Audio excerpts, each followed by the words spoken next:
ਤਾਂ ਮੈਂ ਤੁਹਾਨੂੰ ਸਾਰਿਆਂ ਦਾ ਬੜਾ ਧੰਨਵਾਦ ਕਰਦਾ ਕਿ ਤੁਸੀਂ ਸਾਰੇ ਆਪਣਾ ਬੜਾ ਕੀਮਤੀ ਸਮਾਂ ਕੱਢ ਕੇ ਇੱਥੇ ਆਏ ਹੋ। ਮੈਂ ਇੱਕ ਸਭ ਤੋਂ ਵੱਡੀ ਵਧਾਈ ਦੇਣੀ ਚਾਹੁੰਦਾ ਆਪਣੇ ਮੋਹਾਲੀ ਨਿਵਾਸੀਆਂ ਨੂੰ, ਪੰਜਾਬ ਨਿਵਾਸੀਆਂ ਨੂੰ, ਜਿਹੜਾ ਮੋਹਾਲੀ ਦਾ ਮੈਡੀਕਲ ਸੀਗਾ ਜਿਹਦੀ ਕਈ ਵਾਰੀ ਇੰਸਪੈਕਸ਼ਨ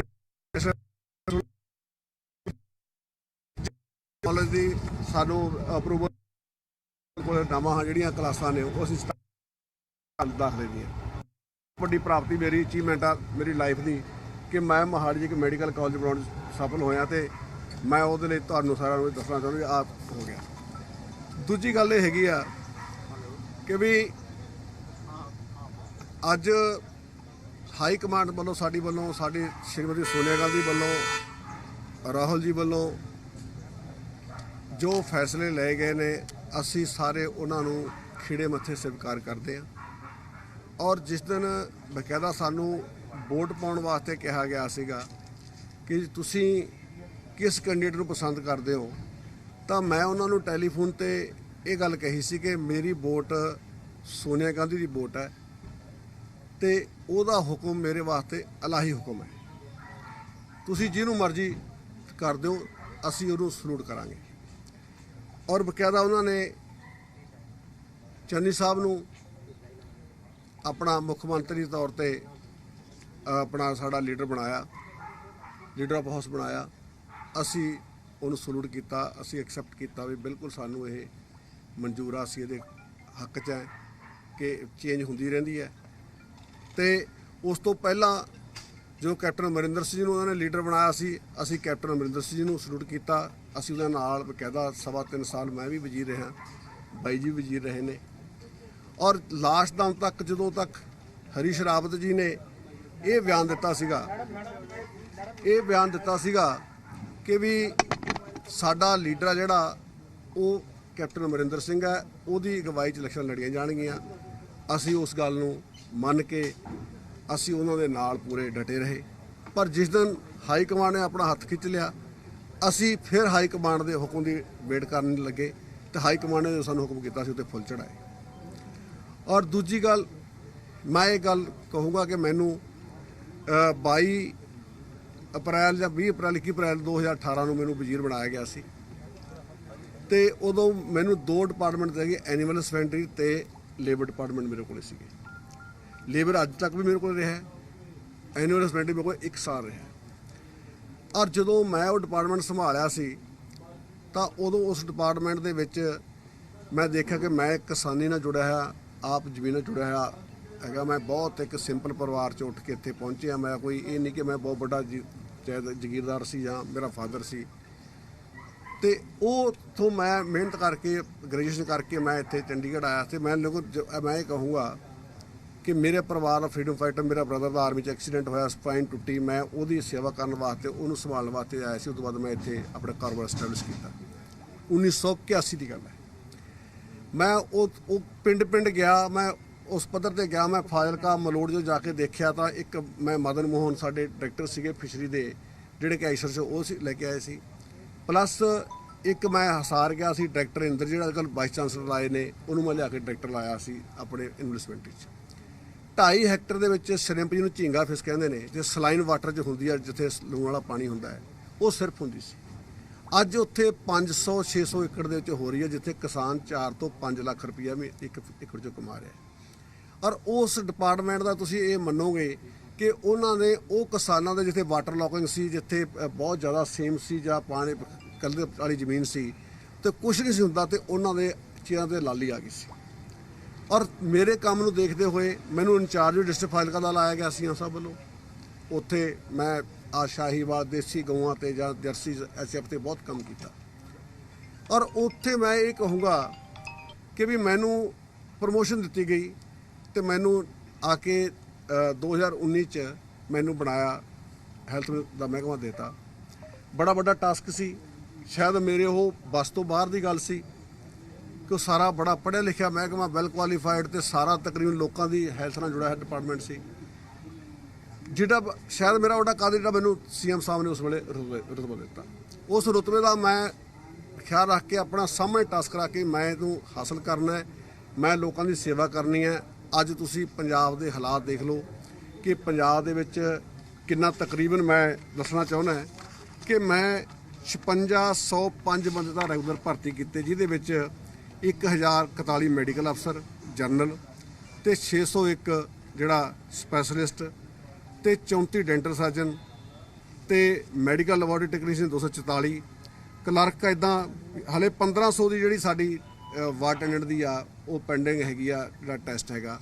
ते उस तो बाद इस तकरीबन 7000 बंदा रैगूलर ते उस तो बाद 8000 बंदा मैं कंट्रैक्ट ते NHM राही जां आउटसोर्स राही भर्ती किया। और 2960 हैल्थ वैलनेस सेंटर खोलण दा साडी सरकार दा टीचा सी, सन दिता गया सेंटर गौरमेंट वालों। मैं पहले साल च ही तकरीबन 2700 तैयार करते। और मैं दसना चाहना है कि भी ਉਹਦੇ ਵਿੱਚ ਜਿਹੜਾ 2400 ਤਾਂ ਵਰਕਿੰਗ ਦੇ ਵਿੱਚ ਹੈਗੇ ਨੇ, ਆਪਰੇਸ਼ਨਲ ਹੈਗੇ ਨੇ। 300 ਅਸੀਂ ਹੁਣ ਬੱਚਾ ਭਰਤੀ ਕਰਨਾ ਸੀਗਾ ਤੇ 2700 ਤਿਆਰ ਹੋ ਜਾਣਾ ਸੀਗਾ। ਤੇ ਮੈਂ ਇਹ ਕਹੂੰਗਾ ਕਿ ਵੀ ਇਹ ਕੰਮ ਕੀਤਾ। ਉਦੋਂ ਬਾਅਦ ਸਭ ਤੋਂ ਵੱਡੀ ਅਸੀਂ ਟੈਲੀਮੈਡੀਸਨ ਸ਼ੁਰੂ ਕੀਤੀ, ਜਿੱਤੇ 1,27 ਲੱਖ ਬੰਦਿਆਂ ਨੇ ਫਾਇਦਾ ਉਠਾਇਆ ਟੈਲੀਮੈਡੀਸਨ ਦਾ ਤੇ ਜਿਹੜੇ ਉੱਥੇ OPD ਦਾ। ਤੇ ਟੈਲੀਮੈਡੀਸਨ ਦੇ ਉੱਤੇ 84,00,000 ਬੰਦਿਆਂ ਨੇ ਫਾਇਦਾ ਲਿਆ ਸਿੱਧੇ ਤੌਰ ਤੇ। ਤੇ ਮੈਂ ਇਹ ਕਹੂੰਗਾ ਉਸ ਤੋਂ ਬਾਅਦ ਜਿਹੜੇ MCS ਸੀ ਜੱਚਾ ਬੱਚਾ ਵਾਰਡ, ਜਿਹੜਾ ਆਪਾਂ ਬਾਅਦ ਚ ਮਾਈ ਦੌਲਤਾਂ ਨਾਲ ਦਿੱਤਾ ਸੀਗਾ, ਉਹ ਟੋਟਲ 43 ਬਣਾਉਣ ਦਾ ਸਾਡਾ ਸੀਗਾ। ਉਹਦੇ ਵਿੱਚੋਂ ਇਸ ਵੇਲੇ 29 ਆਪਰੇਸ਼ਨਲ ਨੇ ਤੇ ਜਿਹੜੇ 7-8 ਨੇ ਉਹ ਬਣ ਕੇ ਤਿਆਰ ਹੋ ਗਏ ਨੇ, ਅਗਲੇ ਮਹੀਨੇ ਚੱਲ ਪੈਣਗੇ ਤੇ 7 ਹੋਰ ਪਾਈਪਲਾਈਨ ਚ ਨੇ। 43 ਯਾਨੀ ਮੈਂ 31 ਦਸੰਬਰ ਤੱਕ ਸਾਨੂੰ ਸਾਰੇ ਕਲੀਅਰ ਕਰਕੇ ਦੇ ਰਹੇ ਸੀ। और मैं ये कहूँगा उदों वड्डी गल किहड़ी सीगी कि जदों आप कुदरती आफत करोना आया, करोना दे विच मैं रात दिन करके अपने डॉक्टरों का मोराल हाई किया। जदों प्राइवेट हस्पतालों ने अपने क्लीनिकां बंद कर लिया सी और सारे बंदे डरदे सी, माँ पुत्त नूं पानी का गिलास नहीं सी फड़ाउंदी। ते जदों किसी बंदे की मौत हुंदी सी तां घर दे उहदी डैड बॉडी नहीं सी लैंदे।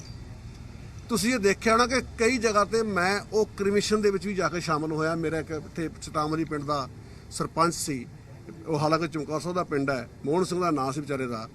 ਉਹ ਸਭ ਤੋਂ ਪਹਿਲੀ ਮੌਤ ਹੋਈ ਸੀ ਰੋਪੜ ਜ਼ਿਲ੍ਹੇ ਦੇ ਵਿੱਚ। ਬੜਾ ਜੰਗ ਸੀਗਾ, 55 ਸਾਲ ਦਾ ਸੀ।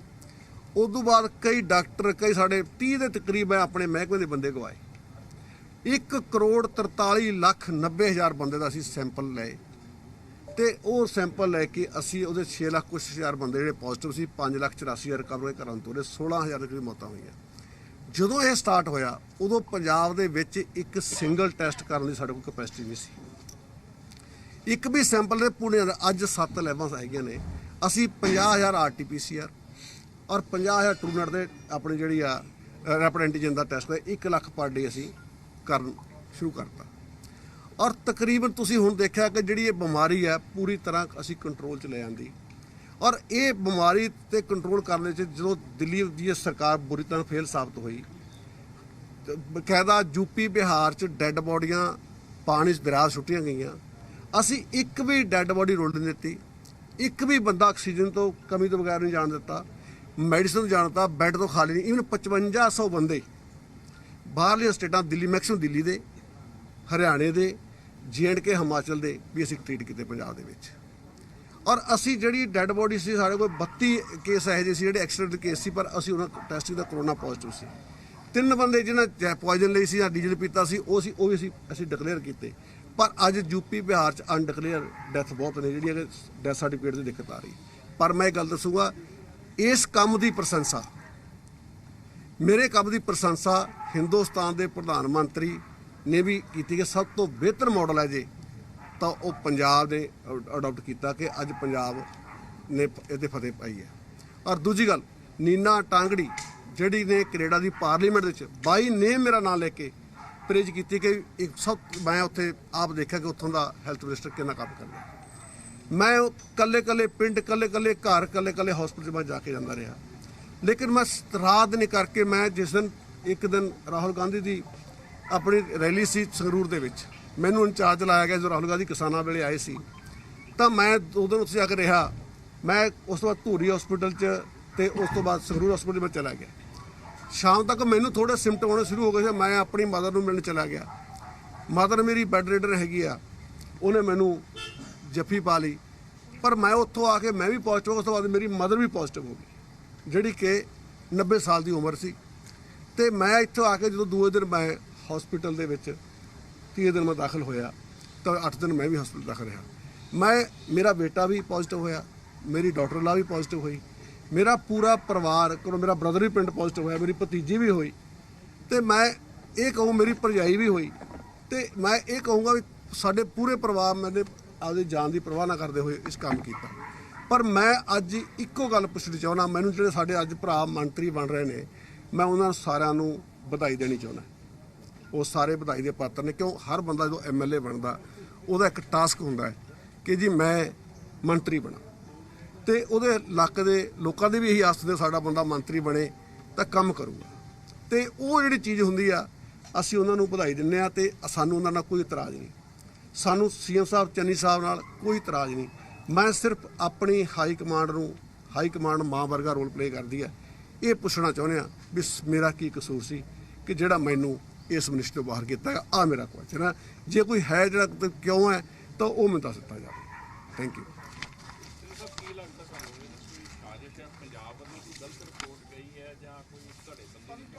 मैं यही हाई कमांड पूछना चाहना मेरा कसूर की सी। जे कोई मेरा कसूर है तो मैंने पूछ लैन, मैं तो जवाब दूंगा। सिद्धू साहब एक आम चलती है क्योंकि जिन्नी परफॉर्मेंस रही वधिया रही आके और केवल तुसी उन्हां मंत्रियों चों सीगे जिन्हां दे विपर किंतु परंतु करना बड़ा मुश्किल सी आके, लेकिन उन्हां दे विच सीगे तुसी ना तो कदी सिद्धू दे खिलाफ बयान दिता ना तुसी ओपन कुछ भी किसी प्रकार। मैं तो जी सोनिया गांधी दा सिपाही हाँ, न्यूट्रल रहने के बावजूद सिद्धू साहब ये तां क्यों हो गया? बाजवा साहब मैं सोनिया गांधी दा सिपाही हाँ, मैं अपने वालों कुछ नहीं कहना। मैं कांग्रेस पार्टी का सिपाही हाँ, मेरी 3rd जनरेशन इस पार्टी दे विच होगी, पहली नहीं है 3rd है। मेरे मामा के काले पानी झेल कट्टी ते मैं मेरा फादर आज साढ़े ये हाल होगा। भावुक हो गए बहुत, बाकी बहुत नहीं। बाजवा साहब 30 साल मैं अपनी जवानी के लेखे लगते इस पार्टी वास्ते। दूजी गल सीवेज इंक्वायरी मैं चली 4.5 घंटे मैंने टॉर्चर किया गया क्योंकि मैं पार्टी का विले से। इस करके अज मैं इंसाफ मंगदा, मैनूं इंसाफ देण। मेरा कसूर की है? सिद्धू साहब तुसीं कहा कि हाई कमांड मां है, तुसीं हाले भी मां मनदे जी, पर मां ने सज़ा वाली गल कहांगे कि तुसीं करोना। मैं कहना भी किसी बंदे नूं तलोचन जी ड्यूटी नहीं बनदी पहला पुछो नहीं, तलोचन जी किसी बंदे नूं फांसी सज़ा दी जाती है, ਉਹਦੀ भी आखिरी ख्वाहिश पुछी जाती है। सानू पुछ लेंदे, मैनूं एक गल होर सुन लो। मैं ये कहना चाहुंदा जे सानू 10 दिन पहला कहंदे भी तुसीं असीं नਵੇਂ बंदे लियाउणे आ भी तुसीं रिजाइन कर दो, मैं पहला बंदा हुंदा कि आ फड़ो जी रिजाइन, मैनूं कोई इतराज़ नहीं। सीधी जी गल आ मैं अपना बिना बेझिझक हो के जिहड़ी अज मेरे इलाके दे लोकां दी निराशा हैगी आ, मैनूं ओहदा दुख है। मैनूं अपनी सुनो अपनी मिनिस्ट्री दा भोरा मलाल नहीं, मैनूं भोरा दुख नहीं। और मैं बिल्कुल ये गल कहनी चाहुंदा कि मैनूं एक इस तरह भी मैं पावर का भुखा नहीं हाँ। जो मैं पावर च नहीं भी सीगा, हुण मिनिस्टर बनया मैं पिछले 28 साल तो सेवा करता आ रहा। मेरे इलाके के प्राइमरी स्कूल के बच्चों को जाके पुछ लो बलबीर सिंह सिद्धू कौन तो कहणगे आ फलाना बंदा है, क्यों उन्होंने पता सी भी जे सानू जर्सियां मिलनियां ने सियाल दे विच जां शूज मिलने ने जां वर्दी मिलनी है तो बलबीर सिद्धू ने देनी है, जे किताबां ने बलबीर सिद्धू ने देनियां ने। जे किसी पिंड दे विच कोई स्कूल का कमरा टैंदा सी जां कोई अज भी कोई गरीब बंदा कोई कहदा सी 2 विडो सीगियां पिंड कैलों दियां, कोई घर च कमाउण वाला नहीं सी। मैं घरे गया तो घर डिग्गिया पिया सी ते मैनूं कहंदे देखो साडा की हाल है। मैं अपने मिस्त्री भेजे, बेचारा मजू सिख परिवार सी, 2 कमरे रसोई बाथरूम ईवन कनैक्शन पानी का ला के मोटर ला के दे के आया भी टॉयलेट बना के दे के आया भी नहीं यार जे ये बेचारियां निहत्थियां ने मां नहीं है तो नूं बिडो हो गई तो घरे कोई कमाई का साधन नहीं, असीं उन्नी मदद भी की। सिद्धू साहब 17 मंत्रियों ਦੇ ਵਿੱਚੋਂ ਤੁਹਾਡੀ ਅੱਜ ਤੱਕ ਵੀ ਜਿਹੜੀ ਹੈ ਬਿਲਕੁਲ ਪਰਫਾਰਮੈਂਸ ਦੇਸ਼ ਲੈਵਲ ਕੀ ਮੈਨੂੰ ਇਸੇ ਗੱਲ ਦੀ ਸਜ਼ਾ ਮਿਲੀ ਹੈ? ਮੈਂ ਤਾਂ ਆ ਗੱਲ ਪੁੱਛਣੀ ਚਾਹੁੰਦਾ। ਅਕਾਲੀ ਦਲ ਆਮ ਆਦਮੀ ਪਾਰਟੀ ਦੋਨੇ ਇਲਜ਼ਾਮ ਲਗਾਉਂਦੇ ਨੇ, ਬੜਾ ਅਕਾਲੀ ਦਲ ਨੇ ਮੁੱਦਾ ਚੱਕਿਆ ਵੈਕਸੀਨ ਸਕੈਮ ਦਾ, ਇਸ ਤੋਂ ਇਲਾਵਾ ਜੋ ਗੋਲੀਆਂ ਵਾਲੀ ਗੱਲ ਉਹ ਉਸ ਨੂੰ ਚੱਕਿਆ ਗਿਆ, ਇਸ ਤੋਂ ਇਲਾਵਾ ਜੋ ਗਊਸ਼ਾਲਾ ਦਾ ਰੌਲਾ ਪਿਆ ਉਸ ਨੂੰ ਚੱਕਿਆ ਗਿਆ। ਮੈਂ ਤੁਹਾਨੂੰ ਹੁਣ ਆਮ ਆਦਮੀ ਹਾਂ ਪਾਰਟੀ ਵੀ ਆਰੋਪ ਤੁਸੀਂ ਲਗਾ ਰਹੀ ਸੀ ਤੁਸੀਂ ਕਿ corruption ਤੁਸੀਂ ਗੱਲ ਇਸੇ ਨੂੰ ਆਧਾਰ ਸੁਣੋ ਬਣਾਇਆ ਸੁਣੋ ਮੇਰੀ ਗੱਲ। ਫਸਟ ਡੇ ਬਾਈ ਜੀ ਬੈਠੇ ਕੈਬਨਿਟ ਦੇ ਮੈਂਬਰ ਸੀ। ਜਦੋਂ ਕੋਵਿਡ ਦੀ ਪਹਿਲੀ ਮੀਟਿੰਗ ਹੁੰਦੀ ਆ ਕੈਬਨਿਟ ਦੀ, ਉਸ ਮੀਟਿੰਗ ਦੇ ਵਿੱਚ ਬਕਾਇਦਾ ਸੀਐਮ ਸਾਹਿਬ ਵੱਲੋਂ ਇੱਕ ਕਮੇਟੀ ਕੰਸਟੀਟਿਊਟ ਕੀਤੀ ਗਈ, ਜਿਹੜੀ ਪ੍ਰੋਕਿਉਰਮੈਂਟ ਕਮੇਟੀ ਸੀਗੀ, ਜਿਹੜਾ ਡਿਜ਼ਾਸਟਰ ਸਟੇਟ ਰਿਲੀਫ ਫੰਡ ਹੁੰਦਾ ਹੈ, ਉਹ 'ਚ ਪੈਸਾ ਖਰਚ ਕਰਨ ਵਾਸਤੇ। ਉਹ ਬਿੰਨੀ ਮਹਾਜਨ ਜੋ ਪ੍ਰਿੰਸੀਪਲ ਇੰਡਸਟਰੀ ਸੀ, ਉਹਨਾਂ ਨੂੰ ਚੇਅਰਮੈਨ ਲਾਇਆ ਗਿਆ ਉਸਦਾ। ਮੇਰੇ ਡਿਪਾਰਟਮੈਂਟ ਨਾਲ ਉਸ ਗੱਲ ਦਾ ਕੋਈ ਲਿੰਕ ਨਹੀਂ ਸੀ। ਪਰਚੇਜਿੰਗ ਸਾਰੀ ਮੈਡਮ ਬਿਨੀ ਮਹਾਜਨ ਦੇ ਥੱਲੇ ਹੋਈ। ਉਸ ਤੋਂ ਬਾਅਦ ਬਕਾਇਦਾ ਫਿਰ ਜਿਹੜੀ ਵੈਕਸੀਨ ਦਾ ਫੈਸਲਾ ਸੀਗਾ ਸੇਲ ਕਰਨ ਦਾ ਜਾਂ ਪਰਚੇਜ ਕਰਨ ਦਾ, ਮੈਨੂੰ ਨਹੀਂ ਪਤਾ ਕੀ ਮਨਸਾ ਸੀ, ਉਹਨਾਂ ਨੇ ਇਹ ਵਿਕਾਸ ਗਰਗ ਤੇ ਬਿਨੀ ਮਹਾਜਨ ਦਾ ਫੈਸਲਾ ਸੀ। ਜਦੋਂ ਮੈਨੂੰ ਪਤਾ ਲੱਗਿਆ, ਮੈਂ 10 ਮਿੰਟਾਂ ਇਹਨੂੰ ਰੋਲ ਬੈਕ ਕਰਾਇਆ, ਬਕਾਇਦਾ ਨੋਟਿਸ ਦਿੱਤਾ, ਇਹ ਤੁਸੀਂ ਬਗੈਰ ਸਰਕਾਰ ਦੀ ਕੰਸੈਂਟ ਤੋਂ ਕਿਵੇਂ ਕੀਤਾ ਇਹ। ਹਾਲਾਂਕਿ ਉਹਨਾਂ ਨੇ ਕੋਈ ਮੈਨੂੰ ਨਹੀਂ ਪਤਾ ਮਨਸ਼ਾ ਕੀ ਸੀ, ਕਿਉਂਕਿ ਉਹ ਪ੍ਰਾਈਵੇਟ ਹਸਪਤਾਲ ਪੈਸੇ ਦਾ ਸਰਕਾਰੀ ਖਾਤੇ 'ਚ ਜਾਣੇ ਸੀ, ਪਰ ਮੈਂ ਰੋਲ ਬੈਕ ਕਰਾਇਆ। ਉਸ ਤੋਂ ਬਾਅਦ ਤੁਸੀਂ ਗੱਲ ਆ ਜਾਓ, ਫਿਰ ਉਹਨਾਂ ਨੇ ਫਤਿਹ ਕਿੱਟ ਦੀ ਗੱਲ ਕੀਤੀ। ਫਤਿਹ ਕਿੱਟ ਨਾ ਮੈਂ ਲਈ ਨਾ ਮੈਂ ਖਰੀਦੀ, ਇਹ ਸਾਰਾ ਮਸਲਾ ਬਿਨੀ ਮਹਾਜਨ ਦੇ ਰੇਟ ਥੱਲੇ ਸੀਗਾ। ਇਹ ਸਾਰਾ ਫੈਸਲਾ ਉਹਨਾਂ ਨੇ ਕਰਨਾ ਸੀ, ਕਿਤੋਂ ਕੀ ਲਿਆ, ਕੀ ਰੇਟ ਦਿੱਤੀ, ਮੈਨੂੰ ਨਹੀਂ ਇਸ ਗੱਲ ਦਾ ਕੋਈ ਲਿੰਕ, ਨਾ ਮੇਰੇ ਕੋਲ ਕੋਈ ਫਾਈਲ ਆਉਂਦੀ ਸੀ। ਅਫਸਰ ਗਲਤ ਫੈਸਲੇ ਚੱਲਦੇ। ਮੈਂ ਇਹ ਕਹੂੰਗਾ ਵੀ ਅੱਜ ਇਸ ਗੱਲ ਨੂੰ ਮੈਂ ਤੁਹਾਡੇ ਸਾਹਮਣੇ ਕਹਿਣਾ ਚਾਹੁੰਦਾ ਵੀ ਜਿਹੜੀ ਉਹ ਚੇਅਰਮੈਨ ਸੀ ਉਸ ਵੇਲੇ ਡਾਕਟਰ ਤਲਵਾਰ ਤੇ ਬਿੰਨੀ ਮਹਾਜਨ ਦੋਨੇ ਸੀਗੇ, ਤੇ ਇਹਨਾਂ ਨੂੰ ਉਹਨਾਂ ਨੂੰ ਅਫਸਰਾਂ ਨੂੰ ਪੁੱਛਿਆ ਜਾਵੇ ਜਿਹੜੇ ਅਫਸਰਾਂ ਨੇ ਇੱਕ ਪ੍ਰਤੀਨਿਧ ਕੀਤੇ, ਕਿਉਂਕਿ ਮੇਰਾ ਉਹ ਸਿੱਧੇ ਤੌਰ ਤੇ ਸੀਐਮ ਸਾਹਿਬ ਨੂੰ ਜੋ ਕੋਵਿਡ ਦੀ ਮੀਟਿੰਗ ਰਿਵਿਊ ਮੀਟਿੰਗ ਹੁੰਦੀ ਸੀ, ਉਹ ਜਵਾਬਦੇਹੀ ਉਹਨਾਂ ਨੂੰ ਹੁੰਦੀ ਸੀ। ਪਰ ਸਿੱਧੂ ਸਾਹਿਬ ਕੀ ਲੱਗਦਾ ਕਿ ਕੈਪਟਨ ਸਾਹਿਬ ਦੇ ਨਜ਼ਦੀਕ ਹੋਣ ਦੇ ਕਰਕੇ ਤੁਹਾਨੂੰ ਇਹ ਦੇਖੋ ਜੀ, ਮੈਨੂੰ ਨਹੀਂ ਪਤਾ, ਮੈਂ ਤਾਂ ਆਹੀ ਗੱਲ ਮੈਂ ਤੁਹਾਨੂੰ ਤੁਹਾਡੇ ਰਾਹੀਂ ਆਹੀ ਸਵਾਲ ਪਹੁੰਚਾਉਣਾ ਚਾਹੁੰਦਾ ਵੀ ਹਾਈ ਕਮਾਂਡ ਨੂੰ ਮੈਨੂੰ ਮੇਰੀ ਗੱਲ ਦਾ ਇਨਸਾਫ ਦਿੱਤਾ ਜਾਵੇ। ਮੈਨੂੰ ਇਹ ਨਹੀਂ ਗੱਲ, ਮੈਂ ਕਹਿੰਦਾ ਮਿਨਿਸਟਰੀ 100 ਵਾਰੀ ਵਾਰ ਦੂੰਗਾ ਮੈਂ, ਪਰ ਲੇਕਿਨ ਮੈਨੂੰ ਇਹ ਜਲੀਲ ਕਰਕੇ ਸਾਨੂੰ ਕੱਢਣ ਦੀ ਜ਼ਰੂਰਤ ਨਹੀਂ ਸੀ। ਸਾਨੂੰ ਇਹ ਕਹਿੰਦੇ ਤੁਸੀਂ ਰਿਜ਼ਾਈਨ ਕਰੋ, ਅਸੀਂ ਰਿਜ਼ਾਈਨ ਕਰ ਦਿੰਦੇ ਵੀ ਸਾਡਾ ਕਸੂਰ ਕੀ ਹੈ। ਬਸ ਬਕਾਇਦਾ ਮੈਂ ਲੈਟਰ ਜੀ ਉਹਨਾਂ ਨੂੰ ਪਾਇਆ, ਪਰ ਲੈਟਰ ਤੁਹਾਨੂੰ ਨਹੀਂ ਦਿਆਂਗਾ, ਮੈਂ ਹਾਈ ਕਮਾਂਡ ਲੈਟਰ ਦਿੱਤਾ। ਕਿ ਲੈਟਰ ਮੈਂ ਜੋ ਮੈਂ ਆਪਣਾ ਮੇਰੇ ਜੋ ਤੁਹਾਨੂੰ ਮੈਂ ਕਿਹਾ ਇਹੀ मैं लेटर मैं सोनिया जी को भी लिखा है, राहुल को भी लिखा, प्रियंका को भी लिखा, ਜਿਹੜਾ वेणुगोपाल जी है उनको भी लिखा है। है जी, ਪੰਜਾਬ ਕਾਂਗਰਸ नहीं पीसी प्रेसिडेंट ਦਾ ਕੋਈ ਰੋਲ ਨਹੀਂ ਨਾ, ਜਿਹੜਾ ਇਹ ਪ੍ਰੈਰੋਗੇਟਿਵ ਹੈਗਾ ਸਾਡੀ ਹਾਈ ਕਮਾਂਡ ਦਾ ਹੈਗਾ ਇੱਥੋਂ ਨਹੀਂ। ਹਾਲੇ ਤਾਂ ਮੈਂ ਕੱਲ ਲਿਖੀ ਹੈ ਜੀ, ਹਾਲੇ ਮੈਨੂੰ ਕੱਲ ਪਤਾ ਕੱਲ ਲਿਖੀ ਹੈ ਮੈਂ। ਕਾਂਗਰਸ ਸਾਹਿਬ ਤੋਂ ਤੁਹਾਡਾ ਵੀ ਕੋਈ ਦਰਦ ਹੈ? ਸਿੱਧੂ ਸਾਹਿਬ ਨੇ ਤੁਸੀਂ ਹੁਣ ਕਾਂਗਰਸ ਸਾਹਿਬ ਦੀ ਗੱਲ ਸੁਣ ਲਓ, ਮੇਰਾ ਆਪਣਾ ਫੈਸਲਾ। ਸਾਹਿਬ ਦੇਖੋ, ਜਿਹੜੀ ਦੋ ਤਿੰਨ ਗੱਲਾਂ ਆਉਂਦੀਆਂ ਸੀ ਆ ਕੇ, ਇੱਕ ਤੁਹਾਡੇ ਜਵਾਈ ਦੇ ਜਿਵੇਂ ਅਪਾਇੰਟਮੈਂਟ ਨੂੰ ਲੈ ਕੇ, ਔਰ ਇੱਕ ਕਾਰਜ ਨੂੰ ਲੈ ਕੇ, ਹਾਲਾਂਕਿ ਉਹਨਾਂ ਕੋਲ ਠੋਸ ਕੋਈ ਚੀਜ਼ ਨਹੀਂ ਸੀ ਆ ਕੇ, ਕਿਉਂਕਿ ਉਹ ਲੇਕਿਨ ਉਹਦੇ ਬਾਵਜੂਦ ਤੁਹਾਨੂੰ ਨਜ਼ਰਅੰਦਾਜ਼ ਕੀਤਾ ਗਿਆ ਕਿ ਇਹ ਆਮ ਜਿਹੜੀ ਚਰਚਾ ਦਾ ਵਿਸ਼ਾ ਬਣਿਆ। ਪਲੀਜ਼ ਇੱਕ ਮਿੰਟ, ਸਭ ਤੋਂ ਪਹਿਲਾਂ ਮੈਂ ਸਾਰੇ ਜਿੰਨੇ ਸਾਡੇ ਭੈਣ ਭਰਾ ਪ੍ਰੈਸ ਵਾਲੇ ਆਏ ਹੈ ਉਹਨਾਂ ਦਾ ਬਹੁਤ ਬਹੁਤ ਧੰਨਵਾਦ ਕਰਦਾ।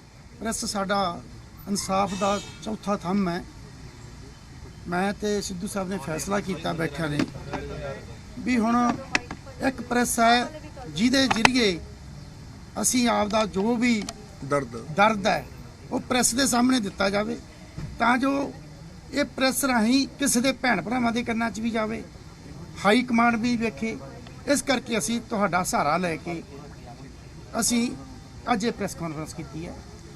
ਦੇਖੋ, ਪਾਰਟੀ ਨੇ ਸਾਨੂੰ ਬਹੁਤ ਮਾਨਤਾਨ ਦਿੱਤਾ ਹੈ, ਗੁਰੂ ਮਹਾਰਾਜ ਦੀ ਕਿਰਪਾ ਨਾਲ ਐਮਐਲਏ ਬਣੇ, ਤਿੰਨ ਚਾਰ ਵਾਰੀ ਵਜ਼ੀਰ ਬਣੇ। ਬੜੀ ਗੁਰੂ ਮਹਾਰਾਜ ਨੇ ਦੇਖੋ, ਪੈਸੇ ਦੀ ਇਹ 'ਚ ਕੋਈ ਗੱਲ ਨਹੀਂ ਹੁੰਦੀ, ਇੱਜ਼ਤ ਮਾਨ ਸਭ ਤੋਂ ਵੱਡਾ ਗੱਲ ਹੁੰਦੀ ਹੈ। ਸਭ ਤੋਂ ਪਹਿਲਾਂ ਮੈਨੂੰ ਕੈਪਟਨ ਸਾਹਿਬ ਨੇ ਬਿਜਲੀ ਬੋਰਡ ਦਾ ਡਿਪਾਰਟਮੈਂਟ ਦਿੱਤਾ। ਤੁਸੀਂ ਯਕੀਨ ਮੰਨੋ ਵੀ ਜਿਹੜੀਆਂ 25 30 ਸਾਲ ਦੀਆਂ ਫਾਈਲਾਂ ਦੇ ਰੁਲੀਆਂ ਪਈਆਂ ਸੀ, ਜਿਹੜੇ ਕਰਮਚਾਰੀ ਸਾਡੇ ਮਰ ਚੁੱਕੇ ਸੀ, ਉਹਨਾਂ ਬੱਚਿਆਂ ਨੂੰ ਕਿਸੇ ਨੇ ਨੌਕਰੀ ਨਹੀਂ ਦਿੱਤੀ। ਮੈਂ ਸਾਰੇ ਅਫਸਰ ਦੂਜੇ ਚੌਥੇ ਦਿਨ ਮੀਟਿੰਗ ਕੀਤੀ ਮੋਹਾਲੀ ਗੈਸਟ ਹਾਊਸ 'ਚ, ਉਹਨਾਂ ਨੂੰ ਹੁਕਮ ਦਿੱਤਾ, ਕਿਉਂ ਜਿਹੜਾ ਮਾਂ-ਬਾਪ ਜਿਹੜਾ ਡਿਊਟੀ ਕਰਦਾ ਚਲਿਆ ਜਾਵੇ ਤੇ ਬਿਜਲੀ ਬੋਰਡ ਮਹਿਕਮਾ ਵੀ ਇਹ ਜਾਏ, ਕਰੰਟ ਨੂੰ ਹੱਥ ਕੋਈ ਨਹੀਂ ਲਾਉਂਦਾ ਭਰਾਵੋ, ਮੌਤ ਆਏ ਤੇ ਉਹਨਾਂ ਦੇ ਬੱਚੇ ਭਟਕਦੇ ਫਿਰਦੇ ਹੋਣ 30 ਸਾਲਾਂ ਤੋਂ, ਉਹਨਾਂ ਦੀ ਓਵਰਏਜ ਵੀ ਹੋ ਚੱਲੀ ਹੋਵੇ। ਉਹਨਾਂ ਨੇ ਮੈਂ ਬਣਦੇ ਸਾਰ ਮੇਰੇ ਕੋਲ ਦਹਾਈ ਪਾਈ, ਬਠਿੰਡੇ ਖੜ ਕੇ ਮੈਨੂੰ ਮਿਲੇ, ਘੱਟੋ ਘੱਟ 100-150 ਬੰਦਾ। ਮੈਂ ਉਹਨਾਂ ਨੂੰ ਕਿਹਾ, ਮੈਂ 2 ਦਿਨ ਹੋਇਆ ਮੈਨੂੰ ਡਿਪਾਰਟਮੈਂਟ ਸਾਂਭੇ ਨੂੰ, ਮੈਂ ਜਲਦੀ ਇਹਦੇ ਵਾਸਤੇ ਕੋਈ ਫੈਸਲਾ ਕਰਾਂਗਾ। ਆਉਣ ਸਾਰ ਅਫਸਰਾਂ ਨਾਲ ਮੀਟਿੰਗ ਕਰਕੇ ਸਾਰੀਆਂ 30 ਸਾਲਾਂ ਦੀਆਂ ਰੱਦੀ ਤੋਂ ਵਿੱਚੋਂ ਫਾਈਲਾਂ ਕਢਵਾ ਕੇ ਸੰਬੰਧਿਤ ਉਸ ਸਬ ਡਿਵੀਜ਼ਨ ਦੇ ਜਿੱਥੇ ਕੋਈ ਐਸਡੀਓ ਉਸ ਇਲਾਕੇ ਨੂੰ ਲੱਗਦਾ ਸੀ, ਐਕਸ਼ਨ ਤੋਂ ਰਿਪੋਰਟਾਂ ਮੰਗੀਆਂ।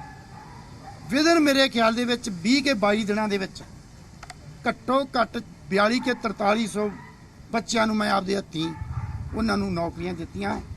ਤੇ ਜਦੋਂ ਉਹ ਇੱਥੇ ਸਾਡੇ ਮੋਹਾਲੀ ਗੈਸਟ ਹਾਊਸ ਦੇ ਵਿੱਚ 3 ਕੇ 4 ਵਾਰੀ ਫੰਕਸ਼ਨ ਹੋਇਆ, ਉਹ ਜਦੋਂ ਮੇਰੇ ਕੋਲੋਂ ਲੈਟਰ ਫੜ ਕੇ ਆਉਂਦੀਆਂ ਬੱਚੇ ਆਉਂਦੇ ਸੀ ਤੇ ਉਹਨਾਂ ਦਾ ਨਾਲ ਜੇ ਬਾਪ ਦੀ ਡੈਥ ਹੁੰਦੀ ਸੀ ਮਾਂ ਨਾਲ ਸੀ, ਉਹ ਰੋਂਦੇ ਆਉਂਦੇ ਸੀ ਤੇ ਰੋਂਦੇ ਰੋਂਦੇ ਮੇਰੇ ਗਲ ਨੂੰ ਵੀ ਚੁੰਬੜੇ ਵੀ ਤੁਸੀਂ ਪਤਾ ਨਹੀਂ ਕਿੱਥੋਂ ਸਾਡੇ ਵਾਸਤੇ ਆ ਗਏ, ਵੀ ਅਸੀਂ ਤਾਂ ਇਹ ਝਾਕ ਮੁਕਾ ਚੁੱਕੇ ਸੀ।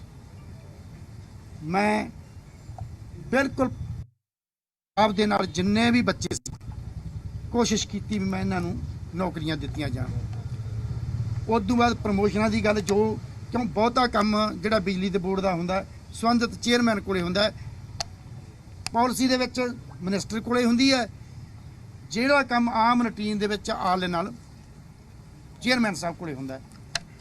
ਬਦਲੀਆਂ ਸੀ ਉਹ ਚੇਅਰਮੈਨ ਸਾਹਿਬ ਕੋਲੇ ਸੀ, ਮੇਰੇ ਕੋਲ ਤਾਂ ਇੱਕ ਪੀਐਨ ਦੀ ਬਦਲੀ ਕਰਨ ਦੀ ਵੀ ਔਕਾਤ ਨਹੀਂ ਸੀ ਮੇਰੇ ਕੋਲੇ। ਉਸ ਤੋਂ ਬਾਅਦ ਜਦੋਂ ਸਾਰੀ ਗੱਲਬਾਤ ਮੇਰਾ ਫਿਰ ਲਾਈਟ ਦੀ ਗੱਲ ਸੀ, ਮੇਰਾ 24 ਘੰਟੇ ਮੋਬਾਈਲ ਚੱਲਦਾ ਸੀ। ਮੇਰੇ ਯਾਦ ਹੈ ਗੁਰਦਾਸਪੁਰ ਬੰਨਿਓ ਜੋ ਪੈੜੀ ਦੇ ਸੀਜ਼ਨ 'ਚ ਗਰਮੀ ਦੇ ਵਿੱਚ ਰਾਤਾਂ ਨੂੰ ਮੈਨੂੰ ਫੋਨ ਆ ਜਾਣਾ। ਆਮ ਪੰਜਾਬ 'ਚ ਗੱਲ ਘੁੰਮ ਗਈ ਸੀ, ਮੈਂ ਆਪਦਾ ਟੈਲੀਫੋਨ ਆਨਲਾਈਨ ਕਰ ਦਿੱਤਾ ਸੀ ਵੀ ਜਿਹਨੂੰ ਕਿਤੇ ਬਿਜਲੀ ਬੰਦ ਹੁੰਦੀ ਹੈ ਮੇਰੇ ਨਾਲ ਸੰਪਰਕ ਕਰੋ ਤੇ ਮੈਂ ਤੁਹਾਡੀ ਰਾਤੇ ਰਾਤ ਬਿਜਲੀ 2 ਮਿੰਟ 'ਚ ਐਕਸ਼ਨ ਕਰਾ ਕੇ ਮੈਂ ਬਿਜਲੀ ਤੁਹਾਡੀ ਲਾਈਟ ਕਰਦੀ ਜਾਊਂਗਾ। ਬੜੇ ਨੇਕਾ ਮੈਂ ਕਿਹਦਾ ਨਾਂ ਲਵਾਂ, ਪੰਜਾਬ ਦੇ ਤਮਾਮ ਜਦੋਂ ਬੰਦ ਹੋ ਜਾਣੀ ਬਿਜਲੀ ਫਿਰ ਤਾਂ ਲੋਕ ਇੰਨਾ ਮਤਲਬ ਈਜ਼ੀ ਮਹਿਸੂਸ ਕਰਨ ਲੱਗ ਗਏ ਸੀ ਵੀ ਜੇ ਮਾੜਾ ਮੋਟਾ ਵੀ ਨੁਕਸ ਹੈ ਵੀ ਮੰਤਰੀ ਨੂੰ ਫੋਨ ਕਰ ਦਿਓ ਰਾਤ ਨੂੰ 1 ਵਜੇ 2 ਵਜੇ 4 ਵਜੇ। ਮੇਰੇ ਯਾਦ ਹੈ ਇੱਕ ਦਿਨ 12:30 ਕੇ ਪੌਣੇ 1 ਵਜੇ ਗੁਰਦਾਸਪੁਰ ਸ਼ਹਿਰ ਦੇ ਵਿੱਚ ਇੱਕ ਮਹੱਲਾ ਸੀ, ਉੱਥੇ ਲਾਈਟ ਚਲੀ ਗਈ। ਮੈਨੂੰ ਫੋਨ ਲੇਡੀਜ਼ ਦਾ, ਇਹ ਬੱਚੇ ਬਹੁਤ ਤੜਫੀ ਜਾਂਦੇ ਆ, ਮੰਤਰੀ ਜੀ ਸਾਡਾ ਬੁਰਾ ਹਾਲ ਹੈ। ਮੈਂ ਹੱਸ ਕੇ ਕਿਹਾ ਵੀ ਇੱਥੇ ਤੁਸੀਂ ਲੋਕਲ ਆਪਣੇ ਐਮਐਲਏ ਮੰਤਰੀ ਬੈਠੇ ਨੇ, ਉਹਨਾਂ ਨਾਲ ਗੱਲ ਕਰ ਲਓ। ਕਹਿੰਦੇ ਤੁਸੀਂ ਫੋਨ ਚੱਕਿਆ ਹੈ, ਸਾਨੂੰ ਉਮੀਦ ਆ ਤੁਸੀਂ ਫੋਨ। ਮੈਂ ਚੀਫ ਅੰਮ੍ਰਿਤਸਰ ਨੂੰ ਉਠਾਇਆ ਰਾਤ ਨੂੰ 1:15 ਵਜੇ। ਪਹਿਲੀ ਗੱਲ ਤਾਂ ਤੂੰ ਆਪ ਜਾ, ਨਹੀਂ ਉੱਥੋਂ ਦੇ ਐਸਸੀਆਂ ਨੂੰ ਤੂੰ ਐਕਸੀਆਂ ਨੂੰ ਹਰਕਤ 'ਚ ਲੈ ਕੇ ਆ। ਮੈਨੂੰ ਇਹਦੀ ਲਾਈਟ ਦਾ ਪ੍ਰਬੰਧ ਅੱਧੇ ਘੰਟੇ 'ਚ ਚਾਹੀਦਾ, ਕੀ ਫਾਲਟ ਹੈ? ਜੇ ਨਹੀਂ ਤਾਂ ਇੰਨੀ ਕਿ ਮੈਨ ਪਾਵਰ ਲੈ ਕੇ ਜਾਓ। ਉਹ ਗਰੀਬ ਜਿਹੜੀ ਬਸਤੀ ਸੀ, ਉਹ ਗਰੀਬ ਪਰਿਵਾਰਾਂ ਦੀ ਬਸਤੀ ਸੀ, ਉਹਨਾਂ ਦੇ ਬੱਚੇ ਸਾਡੇ ਬੱਚੇ ਸੀ, ਵੀ ਉਹਨਾਂ ਨੂੰ ਮੁਹੱਈਆ ਕੀਤੀ ਜਾਵੇ ਲਾਈਟ ਤਾਂ ਜੋ ਤੰਗ ਪਰੇਸ਼ਾਨ ਹੈ। ਉਹਦਾ ਮਹਿਕਮਾ ਮੇਰੇ ਕੋਲ ਸਾਲ ਸਵਾ ਸਾਲ ਰਿਹਾ। ਉਸ ਤੋਂ ਬਾਅਦ ਅਸੀਂ ਚੰਗਾ ਕੰਮ ਕਰਨ ਦੇ ਬਾਵਜੂਦ ਸਾਨੂੰ ਪ੍ਰਮੋਸ਼ਨ ਹੋਈ। ਪ੍ਰਮੋਸ਼ਨ ਦੇ ਵਿੱਚ ਮੈਨੂੰ ਰੈਵਨਿਊ ਡਿਪਾਰਟਮੈਂਟ ਦਿੱਤਾ ਗਿਆ, ਤੁਹਾਨੂੰ ਸਾਰਿਆਂ ਨੂੰ ਪਤਾ। ਰੈਵਨਿਊ ਡਿਪਾਰਟਮੈਂਟ ਵਿੱਚ ਸਭ ਤੋਂ ਪਹਿਲਾਂ ਮੈਂ ਜਿਹੜਾ ਵੀ ਰਿਕਾਰਡ ਸੀ ਸਾਡਾ ਰੈਵਨਿਊ ਦਾ, ਜਿੱਥੇ ਖੱਜਲ ਖਰਾਬੀਆਂ ਹੁੰਦੀਆਂ ਸੀ, ਅਸੀਂ ਟੋਟਲ ਆਨਲਾਈਨ ਕੀਤਾ। ਗਰਦੌਰੀ ਇੰਤਕਾਲ ਕਰਾਉਣਾ ਹੈ, ਉਹ ਬੰਦਾ ਆਪਦੇ ਘਰੋਂ ਆਪਦਾ ਆਨਲਾਈਨ ਕਰੇ, ਕੋਈ ਤਹਿਸੀਲ ਜਾਣ ਦੀ ਲੋੜ ਨਹੀਂ। ਅਸੀਂ ਨਾਲ ਦੀ ਨਾਲ ਉਹਦਾ ਆਨਲਾਈਨ ਜਿੰਨਾ ਵੀ ਮੇਰਾ ਕੰਮ ਸੀ ਅਸੀਂ ਆਨਲਾਈਨ ਕੀਤਾ। ਵੱਡੀ ਅਚੀਵਮੈਂਟ ਜਿਹੜੀ ਮੈਂ ਤੁਹਾਨੂੰ ਦੱਸਣੀ ਚਾਹੁੰਦਾ ਹੈ, ਜਿਹੜੇ ਹਰੇਕ ਸਰਕਾਰਾਂ ਆਉਂਦੀਆਂ ਸੀ ਉਹਨਾਂ ਦੀਆਂ ਲੱਤਾਂ ਕੰਬ ਜਾਂਦੀਆਂ ਸੀ ਵੀ ਇਹ ਫੈਸਲਾ ਹੁੰਦਾ ਨਹੀਂ ਸੀ। ਪ੍ਰਕਾਸ਼ ਸਿੰਘ ਬਾਦਲ ਵਰਗੇ ਘਾਗ ਮੁੱਖ ਮੰਤਰੀ ਰਹੇ ਨੇ ਵੀ ਜਿਹੜੀ ਪੰਜਾਬ ਦੀ ਸ਼ਾਮਲਾਟ ਜਗ੍ਹਾ ਜਿੱਥੇ ਗਰੀਬਾਂ ਦੇ ਕਬਜ਼ੇ ਵੀ ਕੀਤੇ ਹੋਏ ਆ ਤੇ ਉਹ ਮਕਾਨ ਵੀ ਪਾਈ ਬੈਠੇ ਆ, ਉਹ ਕਬਜ਼ਾ ਉਹਨਾਂ ਦਾ ਬੜਾ ਪੁਸਤ ਦਰ ਪੁਸਤ ਪੀੜ੍ਹੀ ਦਰ ਪੀੜ੍ਹੀ ਹੈ, ਪਰ ਉਹ ਵੇਚ ਨਹੀਂ ਸਕਦੇ, ਨਾ ਉਹਨਾਂ ਤੋਂ ਲੋਨ ਲੈ ਸਕਦੇ ਆ। ਮੈਂ ਸੀਐਮ ਸਾਹਿਬ ਨਾਲ ਗੱਲ ਕੀਤੀ ਵੀ ਇਹ ਫਾਈਲ ਬਹੁਤ ਵੱਡੀ ਗੱਲ ਹੈ, ਇਹ ਆਈ ਸਰਕਾਰ ਕਹਿ ਦਿੰਦੀ ਹੈ, ਇਹ ਆਪਾਂ ਇੱਕ ਫੈਸਲਾ ਕਰੀਏ ਜਿਹੜੇ ਪਿੰਡੂ ਹੈ, ਜਿਹੜੇ ਲਾਲ ਕੀਰ ਦੇ ਅੰਦਰ ਗਰੀਬ ਪਰਿਵਾਰ ਜਨਤਾ ਰਹਿੰਦੀ ਆ, ਘਰ ਬਣਾਈ ਬੈਠੇ ਆ, ਆਪਾਂ ਇਹਨਾਂ ਨੂੰ ਮਾਲਕੀ ਦੇ ਹੁਕਮ ਦੀਏ। ਇਵਨ ਸਿਟੀ 'ਚ ਵੀ ਹੋ ਗਿਆ, ਇਹ ਸਿਟੀ ਦੇ ਵਿੱਚ ਵੀ ਮੈਂ ਕਰਵਾਇਆ, ਐਨ ਸਲਮ ਏਰੀਏ 'ਚ। ਅੱਜ ਤੱਕ ਕੋਈ ਇਦੋਂ ਪਹਿਲਾਂ ਰੈਵਨਿਊ ਮਿਨਿਸਟਰ ਬੜੇ ਵੱਡੇ ਤੋਂ ਵੱਡੇ ਸਾਤੋਂ ਵੱਧ ਅਕਲ ਵਾਲੇ ਵੀ ਰਹੇ ਆ, ਬੜੇ ਪਾਵਰਫੁਲ ਵੀ ਮਿਨਿਸਟਰ ਰਹੇ ਆ, ਕਿਸੇ ਨੇ ਇਹ ਕਲਮ ਨਹੀਂ ਚੱਕੀ ਗਰੀਬ ਵਾਸਤੇ ਵੀ ਅਸੀਂ ਉਹਨਾਂ ਨੂੰ ਹੱਕ ਦਵਾਈਏ। ਆਹ ਤੁਹਾਡੇ ਮੈਂ ਕੋਲੇ ਬੈਠਾ, ਪੰਜਾਬ ਦੇ ਕੋਨੇ-ਕੋਨੇ 'ਚ ਜਾ ਕੇ ਜਿਹੜਾ ਬੰਦਾ ਲਾਲ ਕੀਰ ਦੇ ਅੰਦਰ ਸੀ, ਉਹ ਅਸੀਂ ਹੁਣ ਡਰੋਨ ਮੰਗਾਏ ਹੋਏ ਆ। ਗੁਰਦਾਸਪੁਰ ਕੰਪਲੀਟ ਹੋ ਗਿਆ, ਬਠਿੰਡਾ ਸ਼ੁਰੂ ਹੋ ਗਿਆ। ਜਿਹੜੇ ਬੰਦੇ ਕੋਈ 2 ਕਨਾਲਾਂ 'ਚ ਬੈਠਾ, 4 ਕਨਾਲਾਂ 'ਚ ਬੈਠਾ, 5 ਮਰਲਿਆਂ 'ਚ ਬੈਠਾ, ਉਹਨੂੰ ਮਾਲਕ ਦੇ ਅਸੀਂ ਸਰਟੀਫਿਕੇਟ ਦੇਣੇ ਆ। ਉਹ ਮਾਲਕ ਜਿਹੜਾ ਉਹਦਾ ਜੱਦੀ ਹੋ ਜੂ, ਨੰਬਰਾਂ 'ਚ ਚੜੂ, ਉਹਦੇ ਤੇ ਲੋਨ ਲੈ ਸਕੂ। ਉਹ ਕੋਈ ਵੀ ਕੰਮ ਜੇ ਵੇਚਣਾ ਹੋਊ, ਜੇ ਕੋਈ ਕੌਡੀਆਂ ਦੇ ਭਾਅ ਨਹੀਂ ਲੈਂਦਾ, ਉਹਦੀ ਪ੍ਰਾਪਰਟੀ ਕਿੰਨਾ ਲੱਖਾਂ ਦੇ ਵਿੱਚ ਅੱਗੇ ਵਧੀ। ਇਹ ਮੈਂ ਆਪ ਦੱਸ ਕਰਕੇ ਸੀਐਮ ਸਾਹਿਬ ਤੋਂ ਅਪਰੂਵਲ ਲੈ ਕੇ ਇਹ ਬਹੁਤ ਵੱਡਾ ਇਹ ਕੰਮ ਸੀ ਜਿਹੜਾ 50 ਸਾਲਾਂ ਤੋਂ ਕਿਸੇ ਮਿਨਿਸਟਰ ਤੋਂ ਨਹੀਂ ਸੀ ਹੋਇਆ। ਦੂਜੀ ਗੱਲ, ਕੁਦਰਤੀ ਆਫਤਾਂ ਦੇ ਵਿੱਚ ਜਿਹੜੀਆਂ ਡਿਜ਼ਾਸਟਰ ਮੈਨੇਜਮੈਂਟ ਦੇ ਵਿੱਚ ਜਿਹੜੇ ਲੋਕ ਪਰਿਵਾਰ ਮਾਲੀ ਮਦਦ ਵਾਸਤੇ ਪ੍ਰਭਾਵਿਤ ਹੋਏ ਸੀ, 400 ਕਰੋੜ ਮੈਂ ਆਪ ਰਿਲੀਜ਼ ਕੀਤੇ। ਸਿੱਧੂ ਸਾਹਿਬ ਬੈਠੇ ਨੇ, ਬੜੀ ਕੁਦਰਤ ਦੀ ਭਿਆਨਕ ਬਿਮਾਰੀ ਕਰੋਨਾ ਦੀ ਮੈਨੂੰ ਵੀ ਕਰੋਨਾ ਹੋਇਆ। ਬਦਕਿਸਮਤੀ ਮੇਰੇ ਸਾਰੇ ਪਰਿਵਾਰ ਨੂੰ, ਤੁਸੀਂ ਪਿੱਛੇ ਟੀਵੀ ਦੇ ਵਿੱਚ ਵੇਖਣਾ, ਮੇਰੀ ਉਦੋਂ 1 ਸਾਲ ਦੀ ਪੋਤੀ ਸੀ, ਉਹ ਵੀ ਮਸਾਂ ਬੱਚੀ ਆ, ਉਹ ਵੀ ਮੇਰੇ ਨਾਲ ਕਰੋਨਾ, ਸਾਡਾ ਸਾਰਾ ਪਰਿਵਾਰ ਕਰੋਨਾ 'ਚ ਹੋ ਗਿਆ ਸੀ। ਮੈਨੂੰ ਤਾਂ ਇੱਥੋਂ ਤੱਕ ਵੀ ਸੀ, ਸਿੱਧੂ ਸਾਹਿਬ ਨੇ ਰਾਤ ਨੂੰ ਪਤਾ ਕੀਤਾ ਡਾਕਟਰ ਨੇ ਵੀ ਮੰਤਰੀ ਦਾ ਕੀ ਹਾਲ ਆ, ਉਹ ਕਹਿੰਦੇ ਵੀ ਕਹਾਣੀ ਖਤਮ ਹੈ, ਇਹ ਨਿਬੜ ਚੱਲਿਆ, ਇਹਦੇ ਪਲਾਜ਼ਮਾ ਚੜਾਓ। ਰਾਤੇ ਰਾਤ ਸਿੱਧੂ ਸਾਹਿਬ ਨੇ 2 ਵਜੇ ਮੇਰੇ ਪਲਾਜ਼ਮਾ ਚੜਿਆ ਫੋਟਸ ਦੇ ਵਿੱਚ। ਅਸੀਂ ਫੈਸਲਾ ਕੀਤਾ ਵੀ ਪੈਸੇ ਦਾ ਪ੍ਰਬੰਧ, ਕਈ ਪੈਸੇ ਸਾਡੇ ਡਿਪਾਰਟਮੈਂਟਾਂ 'ਚ ਹੋਰਾਂ 'ਚ ਵੀ ਪਏ ਆ, ਉਹ ਨੱਪੀ ਬੈਠੇ ਹੁੰਦੇ ਸੀ। ਮੈਂ ਆਪਦੀ ਫਰਾਕ ਦਿੱਲੀ ਦਿਖਾਈ, ਸੀਐਮ ਸਾਹਿਬ ਨਾਲ ਗੱਲ ਕੀਤੀ ਵੀ ਮੈਂ ਆਪਦੇ ਡਿਪਾਰਟਮੈਂਟ ਦੇ ਵਿੱਚੋਂ 1300 ਕਰੋੜ ਰੁਪਈਆ ਕਰੋਨਾ ਨੂੰ ਦਿੰਨਾ, ਮੈਂ ਉਹ ਰਿਲੀਜ਼ ਕੀਤਾ ਆਪਦੇ ਹੱਥੀਂ। ਸਾਡੇ ਮਹਿਕਮੇ ਦੇ ਵਿੱਚ ਘੱਟੋ ਘੱਟ 25 30 ਸਾਲ ਦੀਆਂ ਪ੍ਰਮੋਸ਼ਨ ਨਹੀਂ ਸੀ ਹੋਈ ਕਦੇ ਵੀ। ਮੇਰੇ ਆਉਣ ਤੋਂ ਪਹਿਲਾਂ ਦੱਸਦੇ ਨੇ ਜਿਹੜੇ ਕਾਨੂੰਗੋ ਬੈਠੇ ਸੀ, ਨੈਸਲ ਬੈਠਾ ਸੀ, ਤਹਿਸੀਲ ਬੈਠਾ ਸੀ। ਜਿਹੜੀਆਂ ਪੈਂਡਿੰਗ 25 ਸਾਲ ਤੋਂ ਜਿਨ੍ਹਾਂ ਦੀ ਡਿਊ ਪਈਆਂ ਸੀ ਪ੍ਰਮੋਸ਼ਨਾਂ, ਕੰਡਿਓਂ ਵੇੜ, ਕੋਈ ਕਿਸੇ ਨੂੰ ਵਿਤਕਰਾ ਨਹੀਂ ਕੀਤਾ, ਹੱਥਾਂ 'ਚ ਉਹਨਾਂ ਦੇ ਲੈਟਰ ਪੈਡ ਦੇ ਕੇ ਉਹਨਾਂ ਨੂੰ ਪ੍ਰਮੋਸ਼ਨਾਂ ਦਿੱਤੀਆਂ। ਉਸ ਤੋਂ ਬਾਅਦ ਕਿਸਾਨ ਅੰਦੋਲਨ 'ਚ ਸਾਡੇ ਜਿਹੜੇ ਮਜ਼ਦੂਰ ਕਿਸਾਨ ਸੰਘਰਸ਼ ਸ਼ਹੀਦ ਹੋਏ, ਮੈਂ ਜਾ ਕੇ ਮੁੱਖ ਮੰਤਰੀ ਸਾਹਿਬ ਨੂੰ ਕਿਹਾ ਤੁਸੀਂ 5-5 ਲੱਖ ਰੁਪਇਆ ਦਿੱਤਾ, ਮੇਰੇ ਡਿਪਾਰਟਮੈਂਟ ਦੇ ਵਿੱਚ ਮੈਂ ਨੌਕਰੀਆਂ ਦੇਵਾਂਗਾ। ਅਸੀਂ ਨੌਕਰੀਆਂ, ਮੈਂ ਆਪਦੇ ਡਿਪਾਰਟਮੈਂਟ ਨੂੰ ਹੁਕਮ ਦਿੱਤਾ ਵੀ ਨੌਕਰੀਆਂ ਦਾ ਪ੍ਰਬੰਧ ਕੀਤਾ ਜਾਵੇ। ਟੋਟਲ ਨੌਕਰੀਆਂ ਜਿਹੜੀਆਂ ਉਹ ਰੈਵਨਿਊ ਡਿਪਾਰਟਮੈਂਟ ਤੋਂ ਜਾ ਰਹੀਆਂ। ਜਿਹੜੇ ਉਹ ਬਾਰਡਰਾਂ ਤੇ ਬੈਠੇ ਸ਼ਹੀਦ ਸਾਡੇ ਕਿਸਾਨ ਤੇ ਮਜ਼ਦੂਰ ਨੇ, ਸਾਰੀ ਦੀ ਸਾਰੀ ਨੌਕਰੀ ਮੇਰੇ ਰੈਵਨਿਊ ਡਿਪਾਰਟਮੈਂਟ 'ਚੋਂ ਅਸੀਂ ਦਿੱਤੀਆਂ। ਅਸੀਂ ਕਿਸੇ ਨੂੰ ਸੋ ਲਗਾਤਾਰ ਵਜ਼ੀਰੀਆਂ ਦਾ ਆਨੰਦ ਮਾਣ ਰਹੇ ਸੀ ਤੇ ਫਿਲਹਾਲ ਨਵੀਂ ਵਜ਼ਾਰਤ ਦੇ ਵਿੱਚ ਥਾਂ ਨਹੀਂ ਦਿੱਤੀ ਗਈ ਹੈ। ਆਪੋ ਆਪਣੀ ਸਫਾਈ ਵੀ ਪੇਸ਼ ਕੀਤੀ ਜਾ ਰਹੀ ਹੈ ਤੇ ਕਿਹਾ ਜਾ ਰਿਹਾ ਕਿ ਸਾਡਾ ਕਸੂਰ ਕੀ ਸੀ, ਸਾਨੂੰ ਇਹ